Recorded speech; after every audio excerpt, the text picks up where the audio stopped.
Assalamu alaikum. I am Dr. Zahida Parveen, PhD Special Education. I am working as Assistant Professor of Special Education at University of Education, Lower Mall Campus, Lahore. This is the course of Teaching of Mathematics to Mentally Challenged Children, and this course is from Masters in Special Education with an area of specialization of Mentally Challenged. The course code is SPED 4139 and its credit hours are 3. The title of today's lesson is Expository Teaching Approach. We will discuss what this approach is, and then we will discuss in detail expository teaching method and its uses.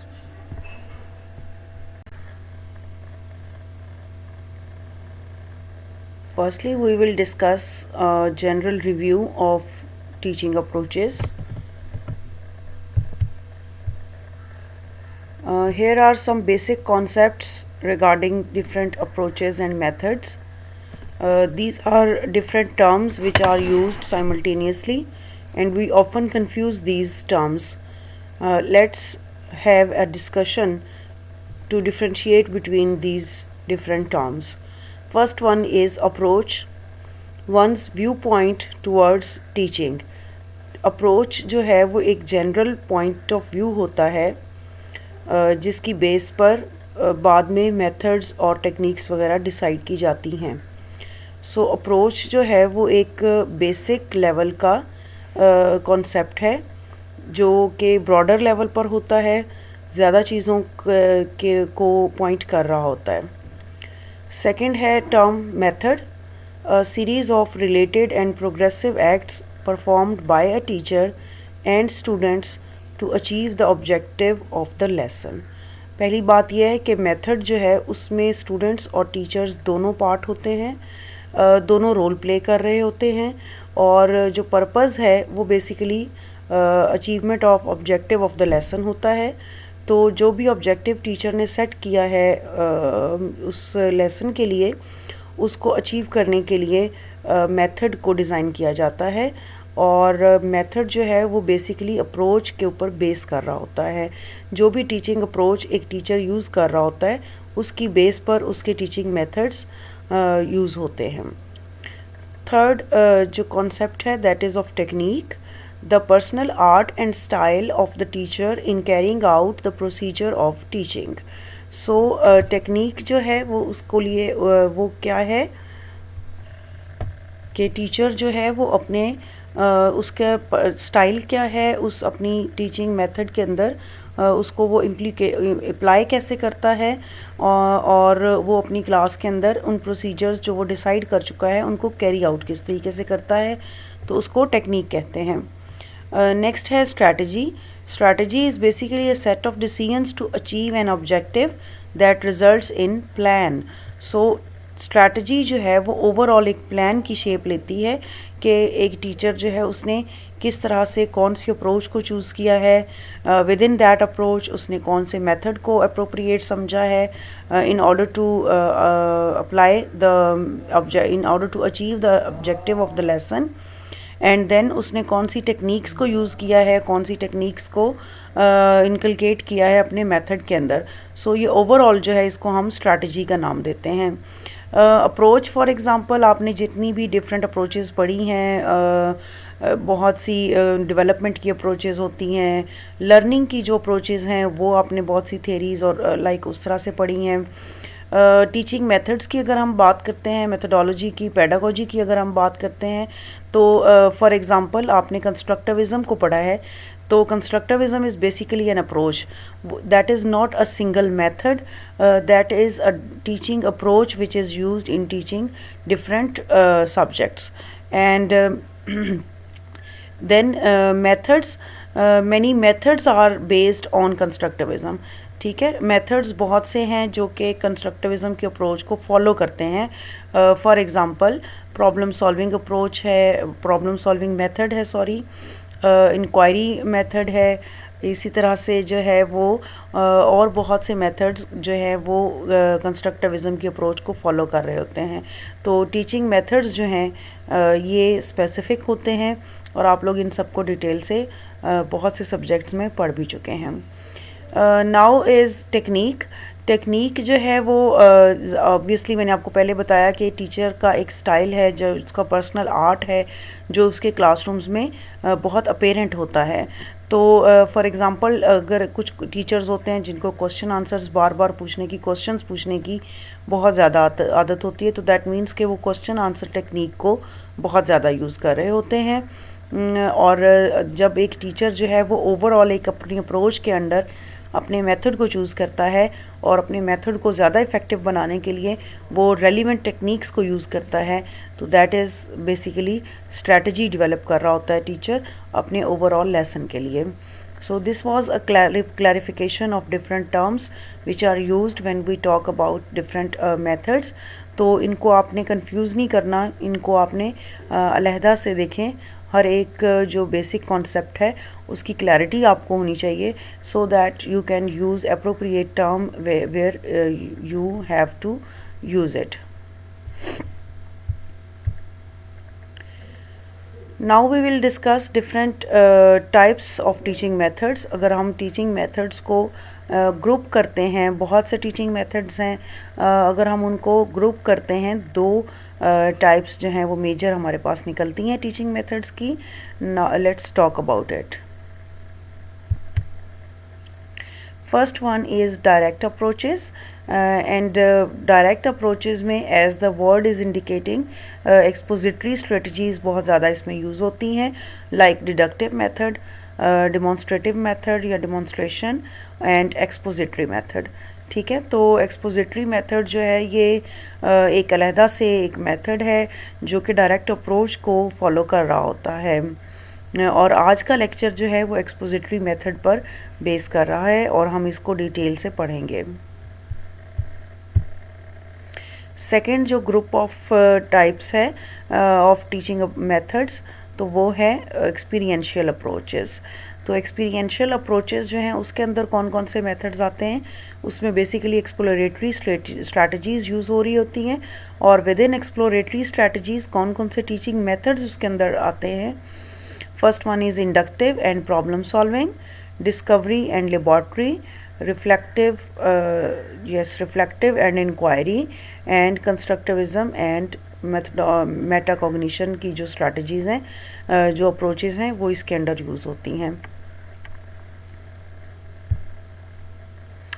Now we will start talk about expository method of teaching and what exposition is. The basically in exposition we use an expert to explain a concept or give information to the students. So ये expert based एक teaching method होता है जिसमें जो इस को lead कर रहा होता है classroom को, वो बेसिकली एक्सपर्ट का उसको समझा जाता है और वो कोई भी नया कॉन्सेप्ट और उसके नई इन्फॉर्मेशन जो है उसको एक्सप्लेन कर रहा होता है in order to make it more clear to the students.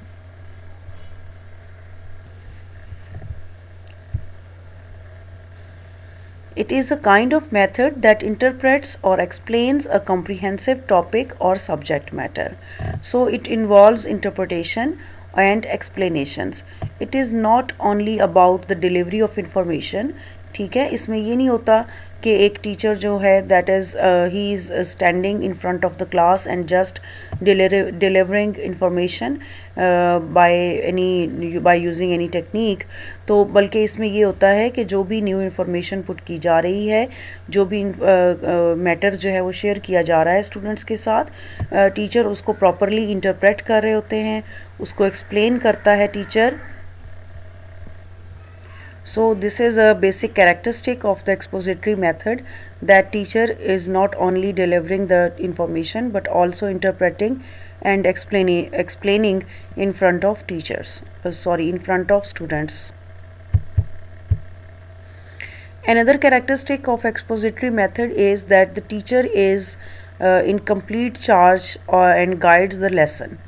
ठीक है, इसमें जो टीचर है वो बेसिक रोल प्ले कर रहा होता है और सारा जो है वो क्लासरूम उसके हाथ में होता है, वो अपने उसको चार्ज में लेता है, गाइड करता है स्टूडेंट्स को, एंड ही और she is also in charge of the discussion and asks questions by calling on students for answers. So question answer session हो या कोई और डिस्कशन हो तो उसको भी जो है वो टीचर लीड कर रहा होता है। टीचर लेड डिस्कशंस इसमें होती हैं इस मेथड के अंदर, जिसमें बच्चे जो हैं वो ज़्यादा पार्टिसिपेट नहीं कर रहे होते, बहुत ज़्यादा वोकल नहीं होते स्टूडेंट्स इस मेथड में। टीचर है वो ज़्यादा वोकल होता है, वो ज़्यादा बात कर रहा होता है, ज़्यादा डिस्कशन में इन्वॉल्व होता है, और इवन जो क्वेश्चन आंसर सेशंस हैं उसमें भी टीचर लीडिंग रोल प्ले कर रहा होता है। So these were the two basic characteristics of expository method we have discussed, that it involves interpretations and explanations, and the second one characteristic is about the role of the teacher. Now we will discuss different situations where we can use expository method in the classroom, and first one is when relevant information is needed to make the class understand a part in the lesson. So जब एक information आपने deliver करनी होती है class को तो हम expository method को choose करते हैं, और स्पेशली जब इंफॉर्मेशन जो हमने डिलीवर करनी है क्लास को वो क्वाइट लेंथी हो, ज़्यादा टाइम टेकिंग हो, अगर हम उसको डिस्कशन या किसी और मेथड में लेकर जाएं तो उस वक्त हम किसी और मेथड की बजाय जो है वो बल्क में जब एक इन्फॉर्मेशन शेयर करनी हो स्टूडेंट्स से तो उसको हम उसमें उस सिचुएशन में हम एक्सपोजिटरी मेथड को ज़्यादा प्रेफर कर सकते हैं। When pupils do not have the information and time can be saved by the teacher telling it, मतलब एक न्यू कॉन्सेप्ट है, ऑलरेडी उसकी बेस नहीं बनी हुई स्टूडेंट्स में, या जो है वो इंफॉर्मेशन इस नौयत की है कि वो बच्चों को बताने में या उसको बहुत ज़्यादा एक्सप्लेनेशंस में अगर जाएं तो ज़्यादा टाइम टेकिंग हो सकता है। तो ऐसी इंफॉर्मेशंस जिसको ऑलरेडी बच्चे बिल्कुल नहीं जानते और टाइम सेविंग के लिए जो है वो टीचर जस्ट टेलिंग टेक्निक को यूज़ करता है कि बच्चों को सिर्फ इंफॉर्मेशन बताई जा रही होती है और उसको बहुत ज़्यादा एक्सप्लेनेशंस या उसको एक्टिविटीज़ में लेकर नहीं जाते। तो इस तरह की सिचुएशन में हम एक्सपोजिटरी मेथड को प्रेफर करते हैं। Another situation where expository method can be preferred is when an idea or in principle can be learned only by explanations. For example, कोई भी ऐसी कोई law है, कोई principle है या any piece of information where explanation is necessary but practical is not performed. तो practical को अवॉइड करने के लिए या ऐसे आइडियाज़ और प्रिंसिपल्स या पीस ऑफ इंफॉर्मेशंस जिनको एक्सप्लेन करने के लिए प्रैक्टिकल एक्टिविटीज़ की ज़रूरत नहीं हो और प्रैक्टिकल के बग़ैर जो है वो बच्चे उसको लर्न कर सकते हों, तो ऐसे कॉन्सेप्ट्स को डिलीवर करने के लिए expository method is preferable. Fourth situation is where the use of induction will take too much time to justify its use or wherever the difficulties of its use outweighs its value. So ऐसी situations जिसमें inductive approach को use करना problematic हो, ज़्यादा time taking हो, तो उसमें हम फिर उसको जस्टिफाई करने के लिए एक्सपोजिटरी मेथड को यूज़ कर सकते हैं, क्योंकि एक्सपोजिटरी मेथड जो है वो टाइम सेविंग मेथड है, कम टाइम में ज़्यादा इंफॉर्मेशन डिलीवर की जा सकती है। तो इंडक्शन अप्रोच को जहाँ अवॉइड करना होता है ड्यू टू टाइम लिमिटेशंस, या फिर जो है वो इंडक्टिव अप्रोचेस की जो डिफ़िकल्टीज़ होती हैं उनके प्रोसीजरल डिफ़िकल्टीज़ होती हैं, क्योंकि उनके प्रोसीजर्स काफ़ी लेंथी होते हैं, काफ़ी जो हैं वो लेंथी भी होते हैं और उसके साथ साथ जो है वो डिफ़िकल्ट भी होते हैं। तो उनकी डिफ़िकल्टीज़ को मैनेज करना जहाँ प्रॉब्लमेटिक हो रहा हो तो वहाँ उसको फिर हम एक्सपोजिटरी मेथड पर ले जाते हैं। हमें पता है कि जो इंडक्टिव अप्रोचेज़ हैं जो प्रैक्टिकल अप्रोचेज़ के ऊपर बेस करती हैं तो उनकी वैल्यू डेफिनेटली इन लर्निंग काफ़ी ज़्यादा है। वो लर्निंग क्योंकि उसमें कंस्ट्रक्ट हो रही होती है तो उसकी वैल्यू डेफिनेटली ज़्यादा है टीचिंग में। लेकिन यह है कि अगर लर्निंग की जो वैल्यू है उससे ज़्यादा उसकी डिफ़िकल्टीज़ आउटवे कर रही हों, ज़्यादा वज़न रख रही हों, तो उसको फिर जस्टिफाई हम करते हैं by the use of expository method. So these were the different uses of expository method.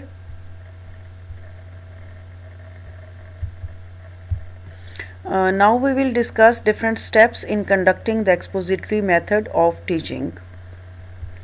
First, we will review कि इसमें कौन सी approach use होती है. The proper mindset may be established by recalling past experiences related to the present lesson.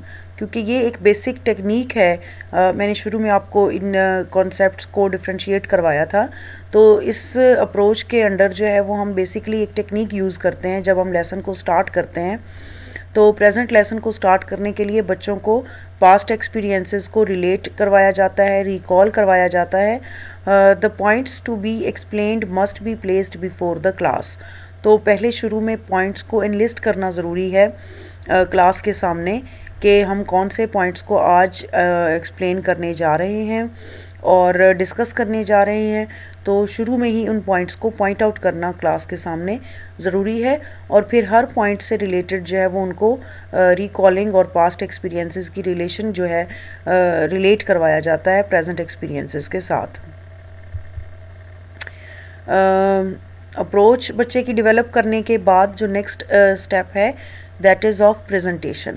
While explaining, it might be well for the teacher to make use of the following principles. क्योंकि इसमें teacher जो है वो present कर रहा होता है, जब एक टॉपिक इंट्रोड्यूस करवाने के बाद, उसकी बेस बनाने के बाद, एक बच्चे के ब्रेन में, माइंड में उसकी अप्रोच डेवलप करने के बाद, एक्सपोजिटरी मेथड की अप्रोच डेवलप करने के बाद जो सेकंड स्टेप है वो प्रेजेंटेशन है, जो इसमें टीचर मेन रोल प्ले करने जा रहा है। तो इसके लिए कुछ प्रिंसिपल्स हैं जो टीचर्स को स्ट्रिक्टली फॉलो करने होंगे in order to deliver it more effectively. First principle is relate the new to the past experiences. ये जो है ये सिर्फ स्टार्ट में नहीं होता कि लेक्चर स्टार्ट करना है तो उस टाइम पर सिर्फ जो है वो पास्ट एक्सपीरियंसेस के साथ न्यू टॉपिक को रिलेट करके जस्ट एक स्टार्ट ले लिया जाए और उसके बाद जो है वो थ्रू आउट लेसन जो है वो उसमें कोई पास्ट एक्सपीरियंसेस इंक्लूड ना किए जाएं, तो ये इनइफेक्टिव लर्निंग हो जाएगी।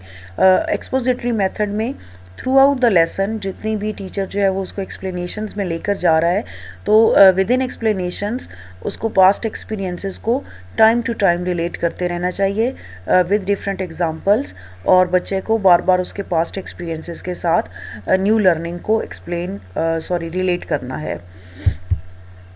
सेकंड प्रिंसिपल जो के टीचर्स को ड्यूरिंग प्रेजेंटेशन अपने जहन में रखना चाहिए, teacher and class should have the same view point regarding what is to be explained. ये जो पॉइंट है एक्सपोजिटरी मेथड का, ये बेसिकली इसके प्रोसीजर को हमें शो भी करता है कि इसमें टीचर और स्टूडेंट्स का एक पॉइंट ऑफ व्यू रखना ज़रूरी है। क्योंकि जहाँ पर अगर स्टूडेंट्स जो हैं वो डिफरेंट पॉइंट ऑफ व्यू रख रहे हैं या टीचर जो है वो स्टूडेंट से डिफरेंट पॉइंट ऑफ व्यू रख रहा है, तो वहाँ तो इंक्वायरी का स्टार्ट हो जाएगा ना, कि इंक्वायरी की इन्वायरमेंट स्टार्ट हो जाएगी और उसमें फिर ज़ाहिर है एक नया क्वेश्चन आएगा और उसको इन्वेस्टिगेट करना स्टार्ट कर दिया जाएगा। तो इन्वेस्टिगेशन नहीं होती एक्सपोजिटरी मेथड में, जस्ट इसमें students have to follow the instructions of the teachers. तो क्वेश्चन जो है वो अलाउ नहीं होता फ्रॉम द स्टूडेंट साइड, और क्लास में जो टीचर है, टीचर का पॉइंट ऑफ व्यू है वो ज़्यादा प्रिवेल कर रहा होता है।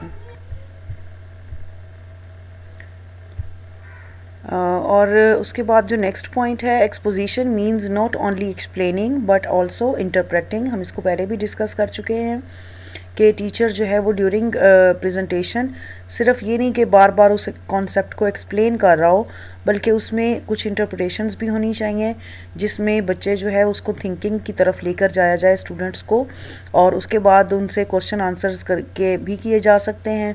डिफरेंट एक्टिविटीज़ के अंदर उनको इन्वॉल्व किया जा सकता है जिसमें टेक्निक्स हम यूज़ कर रहे हों बच्चों को इन्वॉल्व करने के लिए वर्बली, और ताकि वो सिचुएशन को इंटरप्रेट कर सकें टीचर के साथ। लास्ट जो पॉइंट है जिसको ड्यूरिंग प्रेजेंटेशन टीचर्स ने अपने जहन में रखना होता है वो है materials should be organised so as to permit thinking. तो मटेरियल जो है वो क्लासरूम का ऑर्गेनाइज्ड होना चाहिए, और उसके अलावा जो टीचिंग लर्निंग मटेरियल्स क्लास के अंदर यूज़ हो रहे हैं ड्यूरिंग लेक्चर जो है वो टीचिंग लर्निंग मटेरियल्स जब यूज़ होते हैं तो वो इस तरह के होने चाहिए कि वो बच्चों में जो है वो थिंकिंग को प्रमोट कर रहे हों। सो बेसिकली जो स्टेप्स हैं एक्सपोजिटरी मेथड के वो सिर्फ दो हैं। फर्स्ट हमने देखा कि अप्रोच हम डेवलप करते हैं बाय रिलेटिंग पास्ट एक्सपीरियंसेस, और उसके जब अप्रोच बच्चे के माइंड में डेवलप हो जाती है तो उसके बाद सेकंड जो स्टेप है दैट इज़ ऑफ प्रेजेंटेशन। और प्रेजेंटेशन में हमने फर्दर देखा कि टीचर किस तरह से प्रेजेंट करता है और कौन कौन से पॉइंट्स को उसने अपने जहन में रखना होता है। Now we will discuss further few points regarding expository method. The teacher is in control of presenting the subject matter and directs the students through the lesson। ठीक है, जो मेजर कंट्रोल है वो ज़ाहिर है टीचर का होता है। जब वो सब्जेक्ट मैटर को प्रेजेंट कर रहा होता है तो वो सारा कंट्रोल जो है उस लेसन का, लेक्चर का, वो टीचर के हाथ में होता है। A rule is presented with an example and then practice is provided। ठीक है, तो एक चीज़ मैं आपको क्लियर करूं कि एक्सपोजिटरी मेथड जो है दैट इज़ वो कई जो पुराने मेथड्स थे लाइक लेक्चर मेथड और उनका वो एक कॉम्बिनेशन है। तो इसमें सिर्फ ये नहीं है कि डायरेक्ट इंस्ट्रक्शन दी जा रही है, one sided flow of information है, तो ये उससे थोड़ा सा इसमें कुछ नई चीज़ें भी ऐड की गई हैं एक्सपोजिटरी मेथड के अंदर। सो इसलिए इसका नाम जो है वो टाइटल जो है वो अब एक्सपोजिटरी मेथड है, क्योंकि इसमें इन्होंने फिर प्रैक्टिस भी शामिल की है। लेकिन वो प्रैक्टिस जो है वो ऐसी नहीं होगी कि उसमें बच्चे अपना कोई जो है वो क्वेश्चन उसको इन्वेस्टिगेशन स्टार्ट करें, बल्कि वो सिर्फ प्रैक्टिस जो है वो गिवन मटेरियल जो है जो ऑलरेडी आपको लेसन पढ़ाया गया है उसी की प्रैक्टिस प्रोवाइड की जाती है। The teacher focuses the students' attention on the key points of the subject and may use graphics, diagrams or other representations to elaborate on the subject। So teacher जो है वो basically उसका point ये भी होता है क्योंकि information flow कर रही होती है तो बच्चे जो हैं उनकी attention span increase करना होना पड़ता है, उसके लिए करना पड़ता है। और अटेंशन को ग्रास्प रखने के लिए टीचर्स जो हैं वो डिफरेंट यूज़ कर सकते हैं, ग्राफिक्स, डायग्राम्स वगैरह यूज़ कर सकते हैं, डिफरेंट टीचिंग मटेरियल्स यूज़ कर सकते हैं in order to grasp the attention of students. ज़्यादा देर तक उसको रखने के लिए, अटेंटिव रखने के लिए बच्चों को, तो डिफरेंट मटेरियल्स भी यूज़ किए जा सकते हैं। Generally, the expository teaching begins with an introduction and overview of the topic before providing more specific information and detail। ठीक है, तो start में it is very necessary to provide a detailed introduction of the topic to the students। The expository strategy set up the lesson and prepares the students for what's to come। तो ये बड़ा important है कि पहले एक stage prepare किया जाता है स्टार्ट में लेसन के, जिसमें बच्चा जो है वो रेडी हो जाता है in order to receive new information. तो वो जब तक आप स्टेज प्रिपेयर प्रॉपरली अच्छे तरीके से टीचर नहीं करता तो डायरेक्ट अगर आप टीचिंग स्टार्ट कर देंगे तो उससे बच्चा जो है उसकी लर्निंग अफेक्ट हो सकती है। By moving from the general to the specific, it allows students to understand the increasingly detailed explanations of the information and link those explanations to information that was presented previously as part of the general overview। तो overviews जो हैं वो इस strategy या इस method में बहुत ज़्यादा यूज़ किए जाते हैं। बार बार जो है वो pause लेकर टीचर उसको explanations में जनरल ओवरव्यूज़ भी देता है टीचर्स बच्चों को, और इसमें जो है वो जनरल टू स्पेसिफिक इंफॉर्मेशन जाती है और बच्चे जो हैं वो इसमें बार बार अपने प्रीवियस एक्सपीरियंसेस को भी लिंक कर रहे होते हैं। For example standard educational institutions use text books as expository learning. तो जहाँ भी टेक्स्ट बुक्स जो है वो बड़ी स्पेसिफिक यूज़ हो रही होती हैं, डेफिनेटली हमारे स्कूल्स में ज़्यादातर जो है वो टेक्स्ट बुक्स बेस्ड ही करिकुलम होता है। एक्स्ट्रा करिकुलम जो एक्टिविटीज़ हैं वो कम होती हैं, और टेक्स्ट बुक्स को जहाँ स्ट्रिक्टली फॉलो करवाया जाता है और उसको सिर्फ फोकस जो है वो टेक्स्ट बुक्स लर्निंग के ऊपर अगर हो तो वहाँ पर एक्सपोजिटरी मेथड ज़्यादा अच्छा वर्कआउट करता है। अब हम देखेंगे कि कौन सी ऐसी डिवाइसेस हैं, कौन से ऐसे टूल्स हैं जो कि टीचर क्लासरूम में यूज़ कर सकता है while teaching through expository method.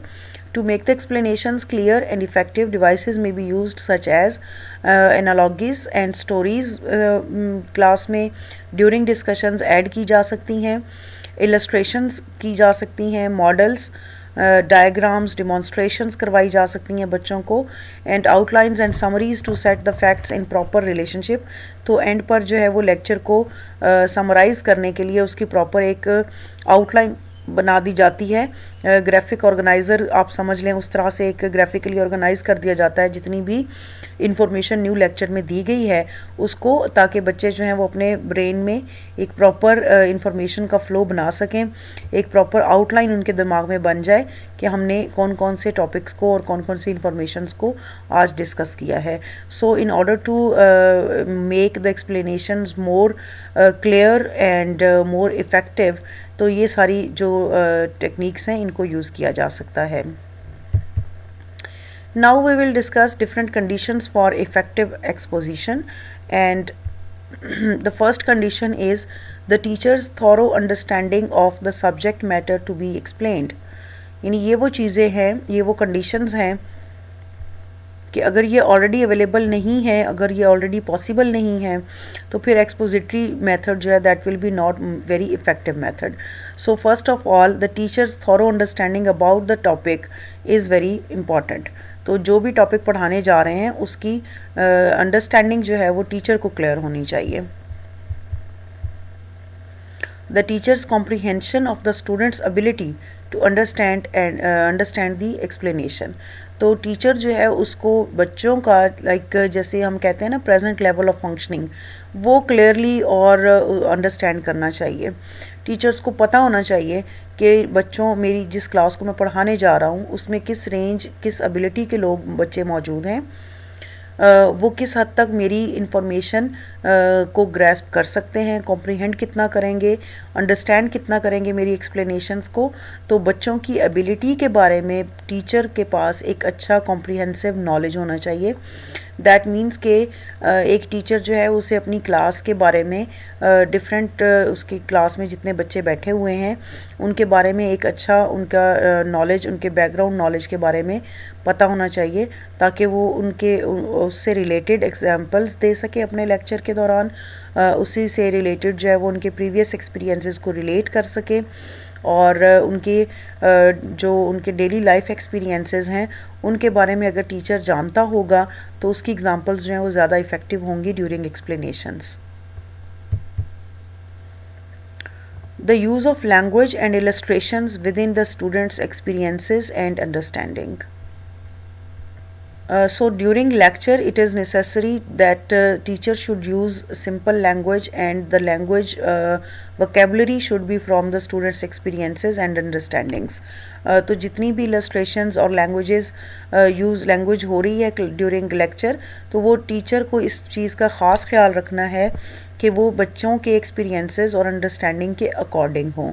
आप ऐसे कॉन्सेप्ट्स को ना लेकर आएँ और ऐसी लैंग्वेज को यूज़ ना करें जो कि बच्चों के लिए अंडरस्टैंडेबल ही ना हो, वो उस वोकेबलरी को अंडरस्टैंड ही ना कर पा रहे हों, तो वो उस कॉन्सेप्ट को किस तरीके से अंडरस्टैंड कर सकेंगे. Now we will discuss different strategies, activities that can be used in expository teaching method. क्योंकि जो एक्सपोजिटरी मेथड है उसमें वो लेक्चर बेस्ड मेथड होता है जिसमें ज़्यादातर टाइम जो है वो टीचर उसको यूज़ कर रहा होता है in order to explain the concept, और टीचर जो है उसका रोल ज़्यादा होता है और वो बहुत ज़्यादा वर्बल जो यूज़ है टीचर की तरफ से वो काफ़ी ज़्यादा होता है.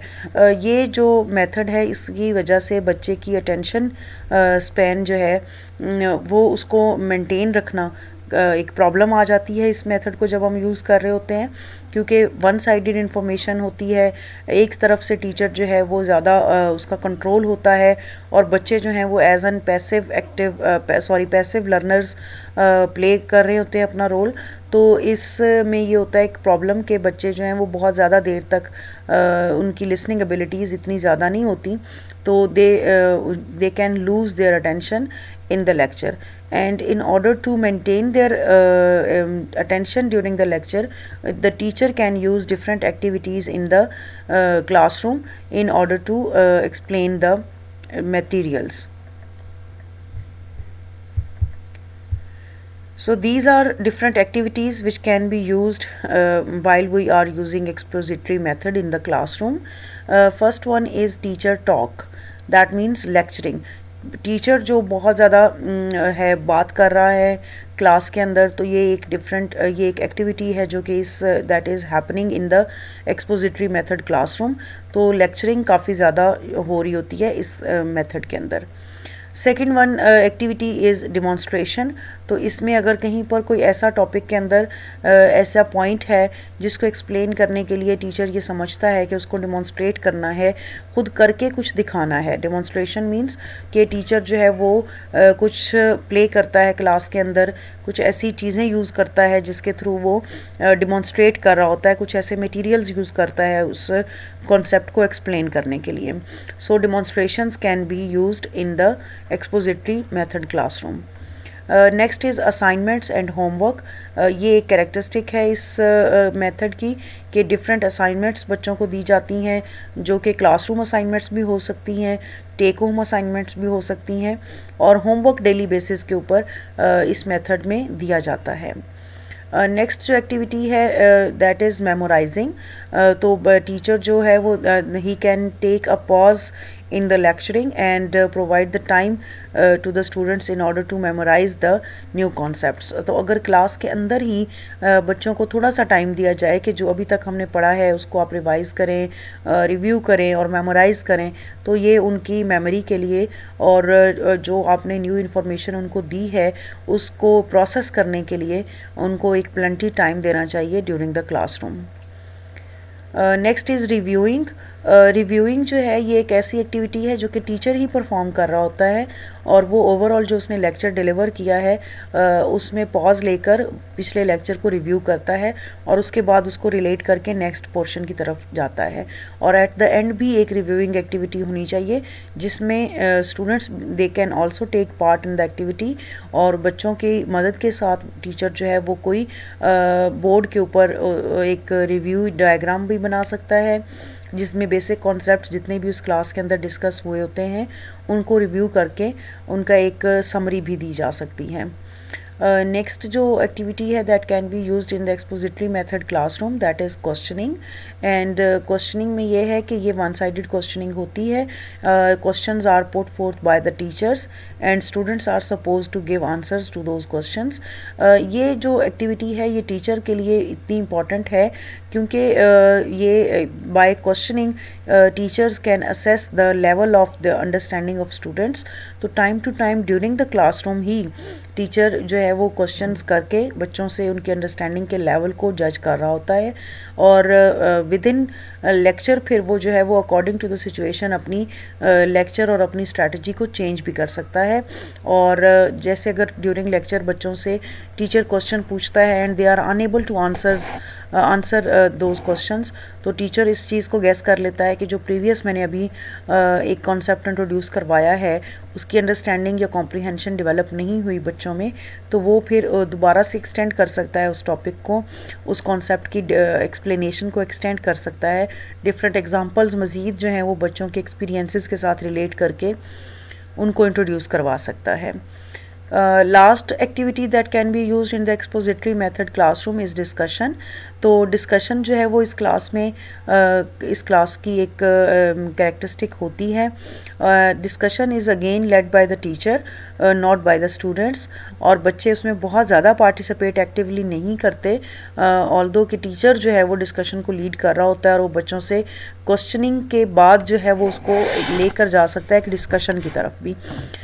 लाइक क्वेश्चंस जो हैं वो उसके थ्रू अगर बच्चों को पता चला कि जी बच्चों को कॉन्सेप्ट जो है वो ज़्यादा क्लियर नहीं हुआ, तो टीचर एक डिस्कशन की तरफ बच्चों को लेकर जा सकता है जिसमें वो अपनी जो उन्होंने अंडरस्टैंड किया है, जो उन्होंने कॉम्प्रीहेंड किया है ऑलरेडी डिलीवर्ड लेक्चर को, उसको वो डिस्कस करते हैं बच्चे उसी लैंग्वेज में, उसी वोकेबलरी को यूज़ करते हुए जो कि टीचर ने यूज़ की है. तो वो अपने पॉइंट्स को डिस्कस करते हैं और टीचर जो है वो उनकी डिस्कशन को लीड कर रहा होता है. So in today's lecture we have discussed in detail about the expository method of teaching and how it can be used in the classroom effectively. हमने बहुत सी strategies और different activities इसके अंदर discuss की, बहुत से ऐसे points के how it is delivered and how it is conducted and how it can be used in the classroom. Thank you very much for listening, and if you have any questions you can post in the Google Classroom. Thank you.